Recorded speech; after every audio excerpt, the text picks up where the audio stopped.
తెలంగాణ రాష్ట్ర సమితి ఆవిర్భావమే పదవీ త్యాగంతో ముడిపడి ఉంది. స్వరాష్ట్ర సాధన కోసం కేసీఆర్ 2006 ఆ తర్వాత 2008లో చేసిన ఆత్మగౌరవ రాజీనామాలు తెలంగాణ ఉద్యమ చరిత్రలో మైలురాళ్లుగా నిలిచిపోయాయి.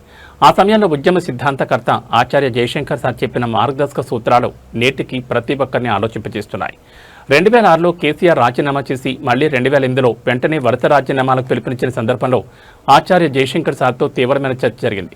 పదే పదే రాజీనామాలు చేయడంపై సందేహాలు వ్యక్తమైనప్పుడు ఉద్యమానికి 3 ప్రధాన పార్శ్యాలుంటాయని జయశంకర్ సార్ ఎంతో స్పష్టంగా వివరించారు. మొదటి దశ భావజాల వ్యాప్తి అయితే రెండవ దశ ప్రజల ఆందోళన పదమని స్పష్టం చేశారు. ఈ 2 దశలు కలిసి చివరకు బలమైన రాజకీయ శక్తిగా రూపాంతరం చెందుతాయని జయశంకర్ సార్ బోధించారు. కేవలం హక్కుల కోసం యాచించే స్థాయి నుంచి శాసించే స్థాయికి ఎదిగి కేంద్రంలో ఉన్న ఢిల్లీ పీఠం మెడలు వంచి తెలంగాణ రాష్ట్రాన్ని సాధించుకోవడమే తుది లక్ష్యమని ఆ మహనీయుడు మార్గదర్శనం చేశారు. ఆ త్యాగాలే చివరికి ప్రత్యేక తెలంగాణ ఆవిర్భావానికి పునాదిగా మారాయి. త్యాగాలు, పోరాటాల పునాదులపై రూపుదిద్దుకున్న తెలంగాణ ఉద్యమ ప్రస్థానం ఎందరికో ఆదర్శంగా నిలుస్తోంది.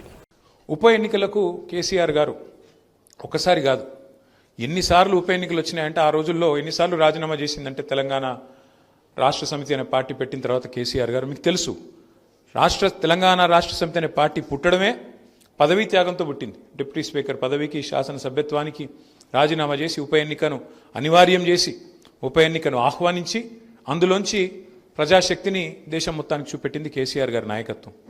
కానీ రాజీనామాలు రిపీటెడ్గా అవుతూ ఉన్నాయి. 2006లో, 2008లో అయినప్పుడు నేను అడిగిన సార్ని, సార్ రెండోసారి ముఖ్యంగా 2008లో రాజీనామా చేసినప్పుడు కేసీఆర్ గారు, నేను జయశంకర్ సార్తో కొద్దిసేపు వాదం పెట్టుకున్నా. మళ్ళీ ఎందుకు రాజీనామా చేయాలి సార్, మొన్ననే చేస్తాం కదా 2006లో, సార్ ఎందుకు చేయాలి కేసీఆర్ సారు అన్న. అంటే ఆయన గొప్ప మాట అన్నాడు, గుర్తుపెట్టుకో రాము, ఉద్యమానికి 3 పార్శ్వాలు ఉంటాయి.